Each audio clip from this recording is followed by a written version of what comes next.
Welcome to the My Tennis Coaching Podcast, your go-to resource for all things tennis coaching. Stay tuned for insightful discussions and practical tips that will make a real difference on and off the court. The basics, fundamentals. Yes, you can't coach beginners this way.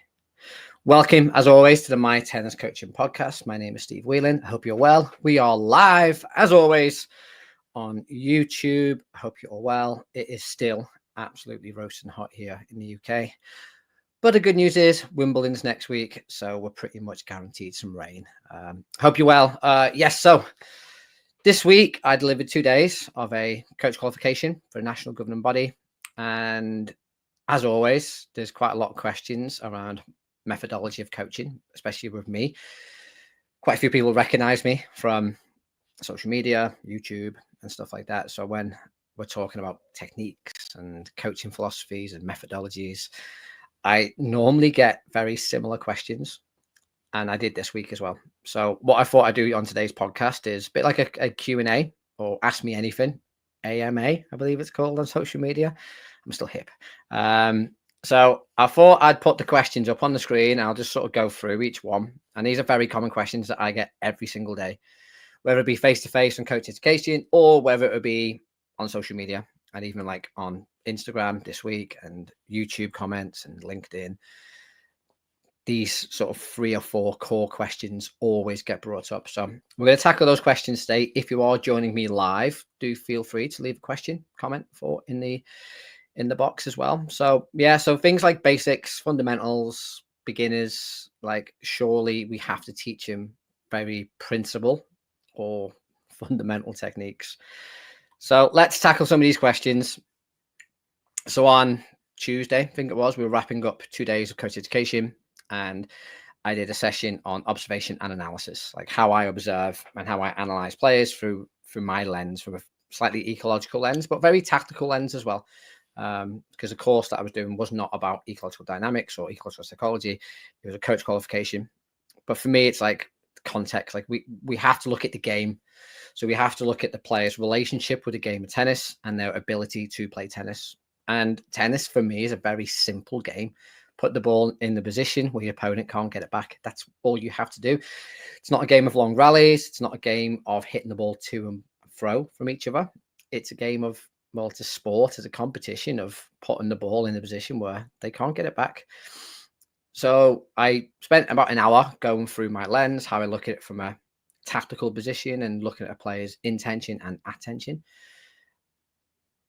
And for the whole hour, didn't even touch on technique, didn't even talk about it, didn't even reference it whatsoever. It was all about behavior of the players, where they were hitting the ball, what potential decisions they were doing, where their intention was. Sorry, what was their intention? Where was their attention? And then it was a case of, at the end, open up to questions from the coaches. And these are the questions. So first one was like, yeah, but what about fundamentals? Like, surely there are basics of technique. There are very commonalities within certain players. Certain players all hit the forehand in a similar way. They all hit the serve in a very similar way. Surely there's core principles in and around that, even from a biomechanical point of view. And this, again, is a common one. I think what we have to do, first and foremost, is we have to reframe what fundamentals are. We believe fundamentals are grips, racket path, contact points, things like that. So path, angle, speed, a lot of stuff that, again, you get taught on coach education or class as fundamentals, but they're not really. Like, from an ecological lens, from my lens, fundamentals are things already in the environment, things that I don't really have to worry about.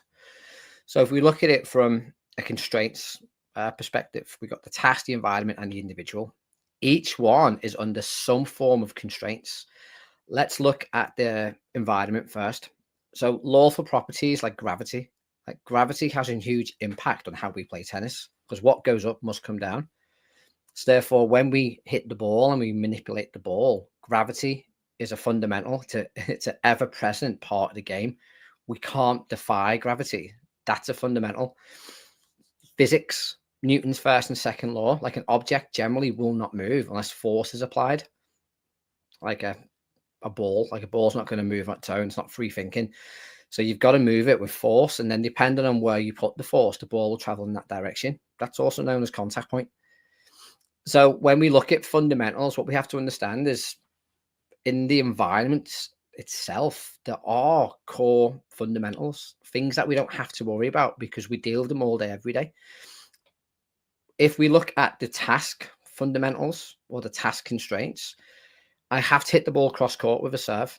That's a fundamental. So again, that's going to impact my ability to hit the ball. It's going to also impact my contact point, how I get my racket to the ball, path, the angle, and the speed. So the directions, or sorry, the intentions of the exercise are then going to be fundamentals within the environment as well. I can't hit the ball into the net. So therefore, a fundamental is I've got to hit the ball over the net.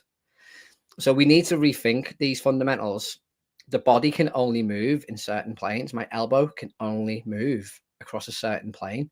It can't bend the opposite way. Again, that has an impact. So when we think about fundamentals from an ecological point of view, we don't think about grip, path, angle, speed.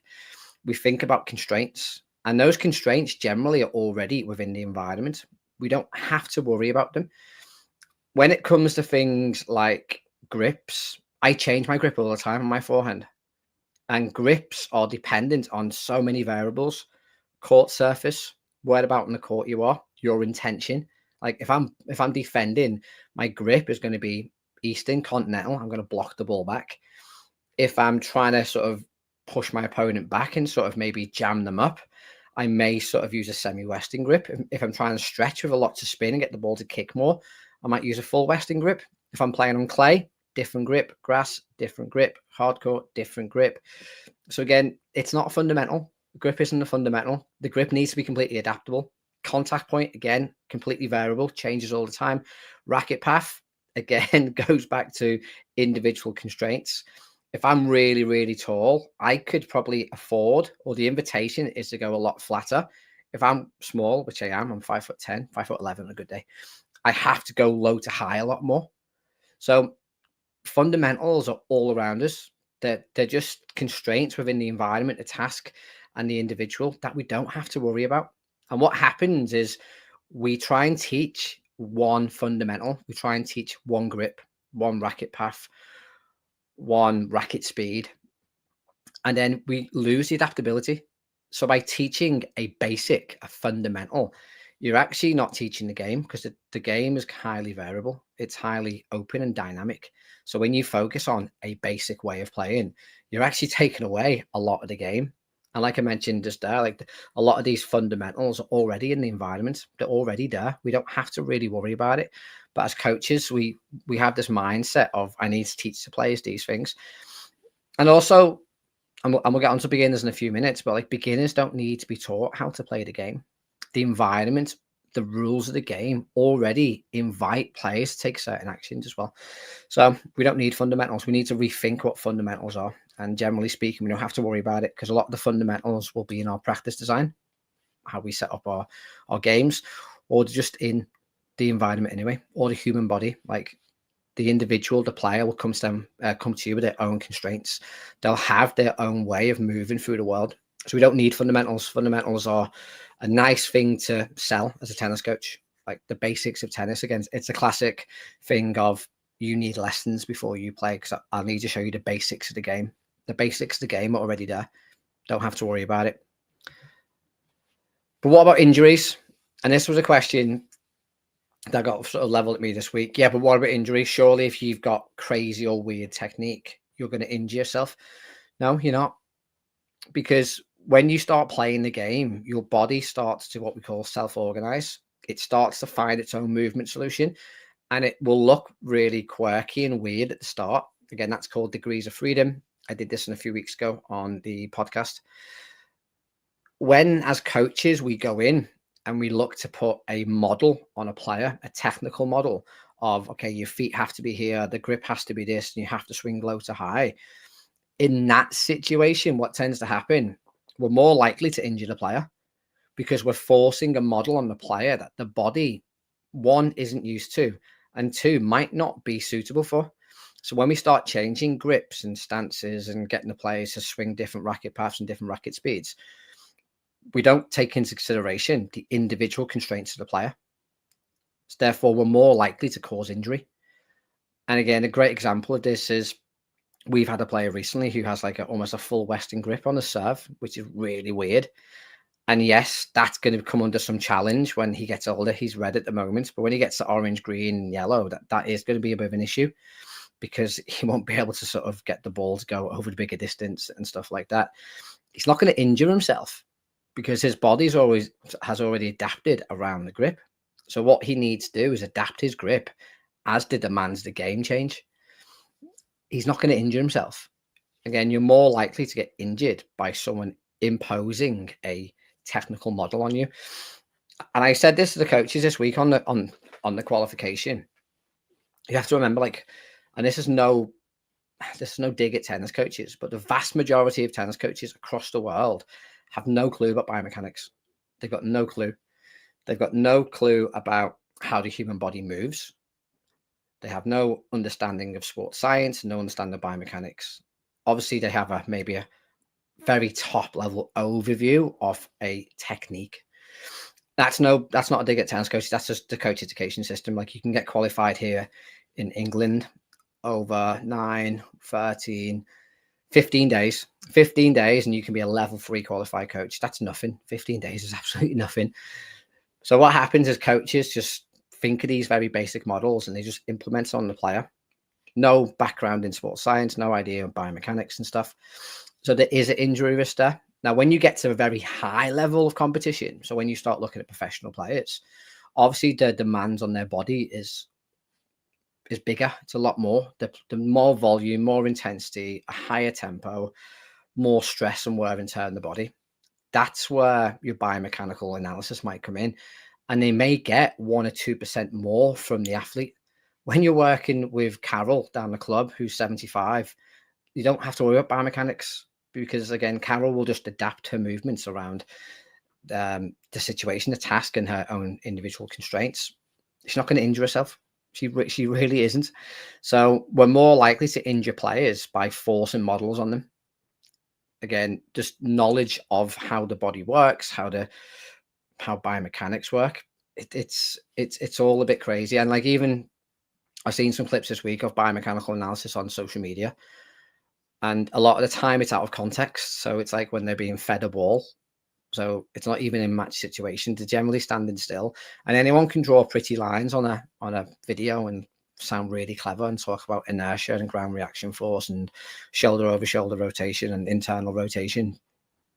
Doesn't mean you actually know what you're talking about. So yeah, we don't need to change technique to stop injury. So next one, if you are joining me live, people are sort of dropping in, which is good. We are just discussing some basic questions and challenges in and around ecological dynamics. Why don't we teach technique? Well, we do teach skill. We don't teach a movement in terms of technique. We talked about fundamentals, and we're just discussing injury risk as well. So please do feel free to leave a comment or question as we go through. But what about beginners? So beginners surely can't play tennis. Like, they come to us to learn how to play the game. This is a huge assumption that we all make as coaches. And again, I was very guilty of this, that a beginner can't play. They need to understand the basics, which we've looked at. Like, they need to learn the game. Two complete beginners can pick a racket up each today and play a game of tennis. They don't need a tennis coach, because the environment gives you everything you need. And this is where direct perception comes in. You only need the environment to help you play. So let's look at it from a very basic view. Got a net in the middle. Okay, so you know straight away as a human, you can't hit the ball through the net. If you hit the ball through the net, the point stops. And this is without any knowledge, which is completely unrealistic, but they've got no knowledge of tennis, never seen it before in their life. But they know if they hit the ball in the net, then the game stops. So straight away, okay, we can't hit the ball in the net. So therefore, they'll start to find solutions of keeping the ball away from the net. So they'll start hitting the ball higher. So from a classic traditional point of view, they'll start swinging low to high. Then they'll start hitting the ball outside the lines. Okay, but the lines must mean something. So surely you've got to keep the ball inside the lines, like most boundary sports. Okay, so then they'll start to adapt and start working on their speed and the angle of the rackets, so path, angle, speed. And no one has to tell them any of this, because the game invites. all those things anyway. The game invites hitting the ball over the net. The game invites keeping the ball inside the lines. That's the environment. That's what the player perceives. And that's what the world, the player find themselves in. The racket, the racket invites holding at the handle, doesn't invite holding at the top of the racket head. So you could give a baby a tennis racket and they'll grab hold of the handle straight away without any prior knowledge of what a tennis racket is, because the racket handle invites holding. Again, it's an affordance. So these things we don't even need to tell a beginner. They're already there. What we need to guide a beginner to are some of the task constraints, some of the rules of the game. Like, okay, so when we serve, we've got to get the ball into that box and we serve from a cross-court position. And we help guide and shape the player's ability to play the game better. And it goes back to the very thing I started off with this podcast. Well, tennis is a very simple game. You put the ball into a position where your opponent can't get it back. Beginners don't need to learn how to rally. Like, the game is not rallying. The game is putting the ball where your opponent can't get it. So again, if you think about a beginner's tennis lesson, it's throwing and catching and rallying with each other to get volume and stuff like that. And volume is important. We do need some volume to improve, but we need volume of hitting the ball away from our opponent. We don't need volume of hitting the ball to our opponents. So beginners can just play without any real technical development. And what they'll start to do is they'll start to freeze up and the technique will look very robotic. Again, that's the degrees of freedom. It's just how the body reacts to a new movement or skill situation. And then they'll start to free up those degrees of freedom. That's what's really interesting is when we look at beginner, we perceive that they need to be consistent. So what we try and do is we try and shape or develop their techniques. So a C shape, finish over your shoulder, because we believe that they need consistency. What most coaches fail to understand is, well, they're already consistent. Their movement is more consistent because they have that degrees of freedom freezing up. The movement is not inconsistent. It's actually really, really consistent. When they get more experience, if you look at a pro tennis player, they have more variability. Their movement is completely inconsistent. Every time they hit a forehand, there's so many variables in place. So therefore, we look at a beginner from a coach's lens and we think they need consistency, but they've already got consistency. What they lack is variability. What they lack is adaptability. And again, it's just a massive assumption and a misunderstanding from a coach's point of view of what a beginner needs. A beginner does not need consistency. They don't need fundamentals of basics. They need adaptability. They need to understand and explore multiple contact points. They need to understand and explore multiple grips, racket paths, racket speeds, racket angles. They need all that variability. Now, obviously, the hardest bit about tennis is there's so much variability and so dynamic. So you can't give them all at once. What you can do is just scale it down and just make the game a little bit smaller. But what we shouldn't do is decompose it and break it apart and think about a technical model first and then think, well, I'll build a technical model and then I'll layer it up and make it more complex later on. That's when you decouple and decontextualize the game. And that's why you'll see beginners look really good in basket drilling and then fall apart later on. So yeah, beginners don't need technique. And that's controversial because, again, a lot of tennis coaches think that way.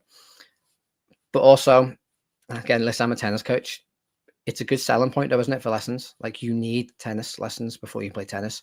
And that's why now you see the rise of pickle and paddleball, which haven't got coaches yet. It's starting to happen. So people can just go and play those sports without a coach. Whereas tennis, the perception and the misrepresentation is you need a coach. You don't need a coach to play tennis. A coach will help you get better at tennis if they're pretty good at their job, because they'll guide you to all the stuff that we're talking about. So if you are joining us live and people are sort of dropping in and dropping out, please do feel free to leave a question or comment in the chat. But we've talked quite a lot over the past couple of weeks on closed practices. Obviously, we had the Sinner podcast a few weeks ago where we looked at Sinner's basket drill. We had the opposed versus unopposed paper last week. Is there any value in closed practice? And this was a great conversation I had with Matt Wiggum this week. So Matt Wiggum is a coach developer in Australia, and we were going backwards and forwards on this. So is there any value in a closed practice? So is there any value of a coach like me getting a basket of balls, drop feeding or hand feeding or racket feeding a player? And this is my opinion. No, there's no value because the transfer of learning is so minimal. Again, there's so much evidence and research out there. There's a great comment this week on that video of someone going, "Oh, that's a stupid paper, stupid science." I was like, "What's science?" What's more stupid is believing that it's not actually any good. The paper, by the way. So I don't think there's any value, like, because if I've got a player for an hour, why would I waste 40 minutes doing something of low value? If I do something that's more representative and looks and feels like tennis, I get more transfer of learning. The player gets better. They're more likely to stick around longer term. The downside to opposed practice compared to unopposed is it does take a little bit longer. It takes a little bit longer because there's so much variability involved, but it sticks. It's more rich. It's more valuable. So therefore, there's no value of unopposed practice. And Matt posted a question towards me, which was a good one. And he sort of quoted Rob Gray. And Rob Gray is a sort of the legend, the goat of ecological dynamics, especially when it comes to linking it in with sport. And in Rob Gray's second book, How to Optimize Movement, he does talk about doing a unopposed practice where he gets a weighted baseball bat and he hits the weighted baseball bat against a bag, I think it is. And Rob Gray would say, I'm doing an unopposed practice to develop the action capacity of the player. So action capacity, we would probably look at that as strength and conditioning. So agility, speed, strength from a tennis perspective. And what the science does show is if we improve our agility, our balance, our speed, our coordination, our strength, if we develop those things, those physical literacy skills, it opens up more affordances, more opportunities for us to take action, which is good, which is a positive thing. My pushback to Matt this week was, I get that 100%. Like, we do need to develop physical literacy skills because that will open up a bigger landscape of affordances.